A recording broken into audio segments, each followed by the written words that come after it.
discussion. So today we are talking about something that happened in our life. What is it about? Dream. Yep. So we're gonna talking about dream. Like, why do we dream? Why do they ever mean? And is this just our brain doing random stuff, or is there something more going on? So today I'm Chika, and I'm here with my three pretty best friends here. So we're gonna talking about dream, and then so we're gonna start from here. Bella.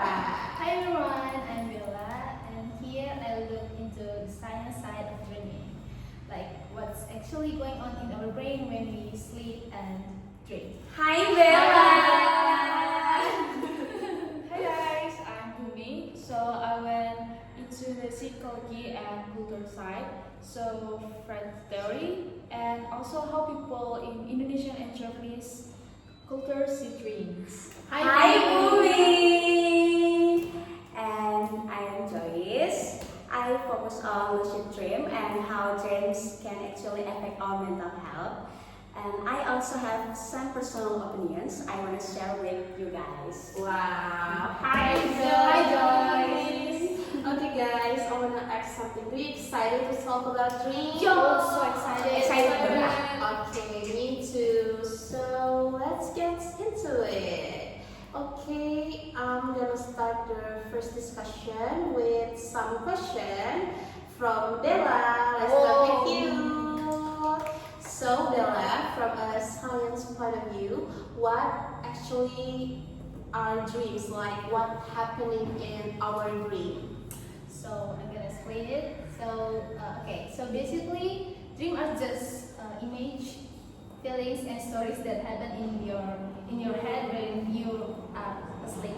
Yeah, you're not controlling them, but they are just happen in their own. And most of the time, dreams happen during something called REM sleep. REM. Yeah. So REM stands for Rapid Eye Movement. Okay, it usually kicks in about 90 minutes after you fall asleep, and it comes back a few times throughout the throughout the night. Sorry. What's actually wild is that during REM sleep, your brain is almost just as active as when you are awake.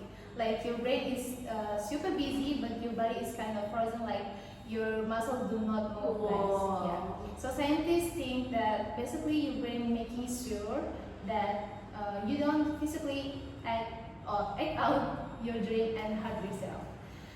And then there's a study from 200 Byhausen and his team that found during REM sleep, the parts of your brain that deal with emotion and memories are really fired up. So that's why dreams can feel so real and so emotional. Oh wow! Yeah. So that's the point from scientific. Yeah. Wait. So our brain is basically still awake when we're dreaming? Yeah.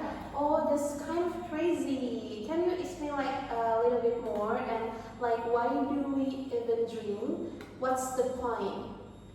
Okay, so that's actually where scientists still kind of disagree.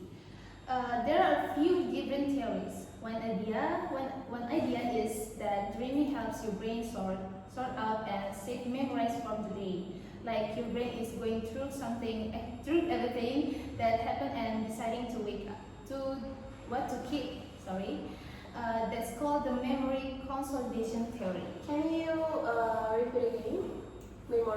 Memory consolidation theory. Oh, that's Sorry. theory. Okay, Yeah. next. So another one is the three simulation theory, which is says dreams, especially nightmares, are basically your brain running a practice drill, like practicing how to handle scary or dangerous situations before they actually happen in real life.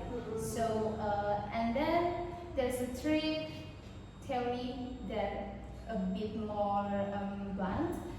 It says dreams are just your brain trying to make sense of random signal flaring while you're asleep. So like maybe there's no deep noise your brain is cleaning up. That's called the activation synthesis theory. Yeah. Okay. Bella talked about nightmare, and I want to ask you guys some question. Have you experienced nightmare in your dream? Yeah. Of course. 1 week, how many nightmares? Like maybe 1 or 2? Yeah. I think I do. Maybe? But Sometimes. Sometimes. Often, yeah. Oh yeah. For me, yeah. Like kind of same like Joyce. Okay, let's move on to the next discussion. So from Bella is there's no one answer yet, which is kind of wild for something we all do every night. Okay, Bumi and Joyce, any quiet thoughts before we move on to the next question of this discussion? Sorry. I actually love the trade simulation one because it means dream actually have a purpose, like they're helping us survive. I want to come back to that later when we talk about lucid dream. Lucid dream, that's unique. The science stuff is cool, but I feel like it explains how we dream, not really what dreams mean, and that's where it gets really interesting. Okay, perfect, Bumi. Okay, what about let's go there, guys. Sorry, guys, I'm nervous. Let me talk about how the psychology and culture side about the dream. Okay, so Bella told us what's going on in the brain, but I want to talk about meaning. Like, what are our dreams actually telling us? The most famous answer comes from Sigmund Freud. He wrote this book called The Interpretation of Dreams back in 1899. So, his whole argument was that dreams are basically a window into the stuff we keep hidden. Our fears, our wishes, things we don't let ourselves think about when we're awake. So, like, if you dream about flying, Freud might say you're having freedom from something in your life, like that. And if you dream your teeth are falling out, he'd say you're probably anxious about how people see you and are scared of losing something. Oh my god, this is my first time to know that information. Is this the same with you guys? Yeah, This is my first time. Joyce, you look like you have something to say about that? Yeah, honestly, I think Fred has some good ideas, but I also think some of it is like too specific and kind of outdated. Like the idea that almost everything connects back to hidden desires or trauma. I don't fully buy that for every single dream. Yeah, a lot of psychologists today agree with that actually.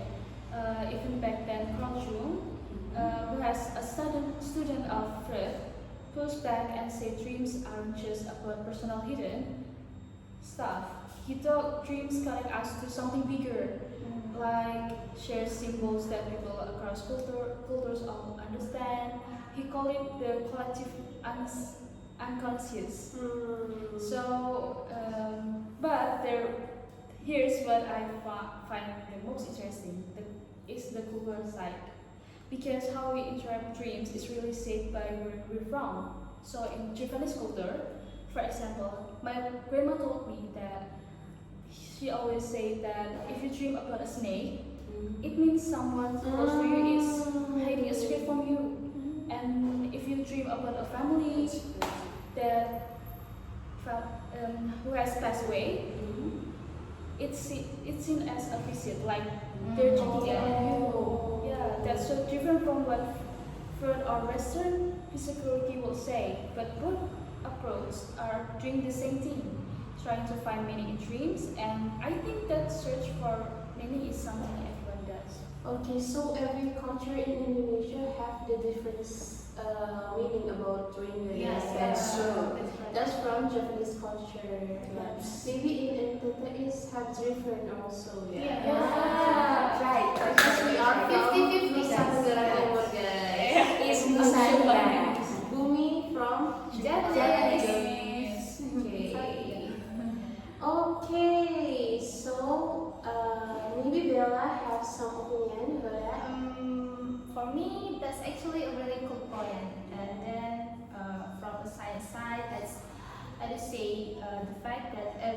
culture in the world has some kind of system Yeah. for interpreting dreams. Probably means something like maybe finding meaning in dreams actually does something useful for us mentally. Okay, so like even if the meaning isn't objectively true, that the act of thinking about your dream and reflecting on it might still be good for you. Exactly. And there's actually research showing that people who keep a dream journal, just writing down what they dream, tend to be more self-aware and emotionally balanced. So yeah, reflecting on dream has real benefits. Okay, let's give an applause for Winnie. Let's talk Thank you, about Boo. gender discussion from psychology and culture side. Yeah. So okay, Joyce, that's your turn. Tell us about lucid dreaming and the mental health side. Wow, I like lucid dreaming. Okay, so Tell them. before I get into it, quick question for you guys. Have you ever been in a dream and suddenly realized that this is a dream and maybe you even tried to change what was happening? Yeah, maybe me first, I guess. Yeah, like one time I realized I was dreaming, I was flying, and then next second it's actually worked for like 2 seconds before I wake up. Literally 2 seconds. Whoa, that's Wow. crazy. How about Dylan? For me, I've had it happen, but every time I get too excited and immediately wake up. Okay, Wumi? For me, maybe it's once or twice. Like it feels so weird. Like you're in a movie, but you're also somehow the director. Like that. Right, exactly. So that experience actually has a name. It's called lucid dream, guys. Oh, that's lucid dream. Yes, and it's not just a fun thing that happens randomly. People can actually learn to do it on purpose.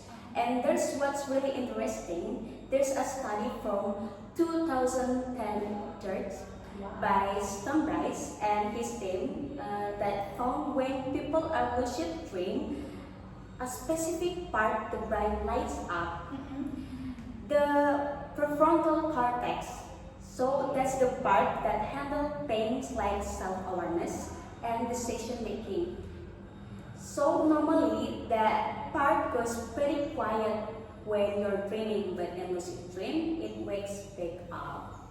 And this has actually been used to help people with really bad recurring nightmares, especially people with PTSD. The idea is if you can realize you're in a nightmare while it's happening, you can start to control of it and change how it goes.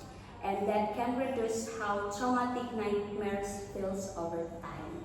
Oh, that connects to the three simulations Mm, theory. yeah, Yes. That's So true. it's like instead of just basically running to the drill in lucid dreaming, you can actually rewrite the drill.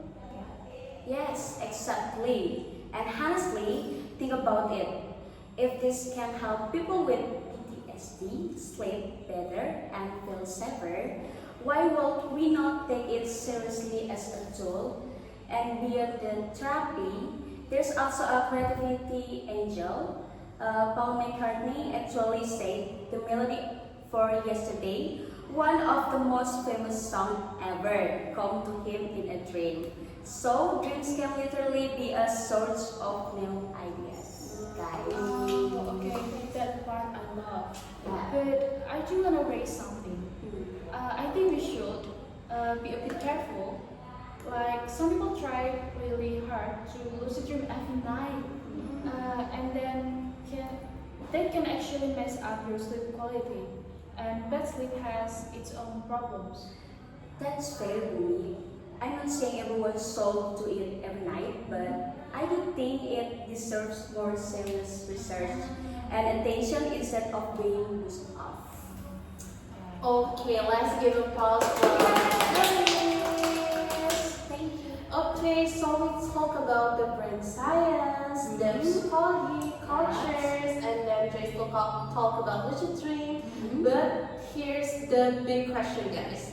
Do you guys personally think like dream means something? Or is it just random stuff, like from you guys, the perspective from you guys, like if we have a dream, it really means something, or is this like random stuff that kept in our mind?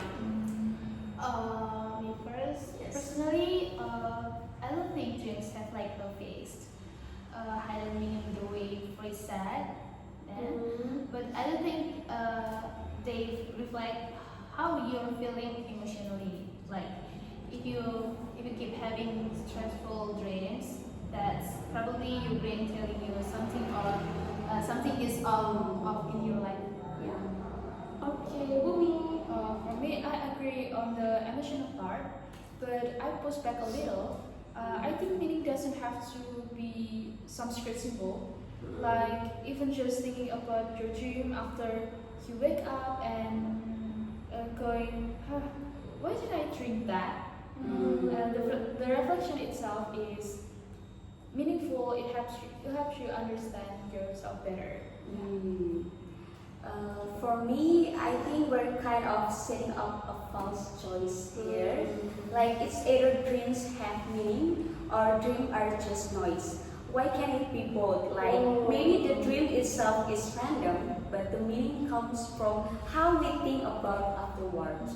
Those are the same thing, guys. Okay, so that's actually a really good way to put it. Yeah, kind of like even if a poem was written by accident, it can still feel meaningful. So to someone who reads it, yeah. Okay, guys, let's give a pause for that. So that's the question for we open the discussion, and then do you guys feel happy? Do you guys have a lot of information from what we talk about now? Yes, Happy, actually happy. Okay. Thank you so much, guys, for sharing the information about dream. So, okay, this has honestly been such a good conversation, and let me try to tie everything together. Okay, so the last time our solved with the science, we explained the most learning happens during REM sleep, when our brains is almost as active as when we awake. And science still hasn't fully agreed on a single answer, which honestly makes it even more interesting. So Bella is talk about from science, yeah. Okay, then Bumi, the second one, Bumi took us into the meaning side first ideas that dreams show us our hidden feelings, yeah, and how in Japanese and Indonesian culture dreams are seen as message or even visit from people who have passed. And then the last one, Joyce brought up us to lucid dreaming, which is when you realize you're dreaming and can actually influence what happened. She talked about research showing it can help people with trauma and nightmares, and also how dreams have inspired a ton of creative work through history. Okay guys, that's all from our discussion this afternoon. Thank you so much for sharing this information. And then for you guys, thank you so much for watching. That's all from us. Bye!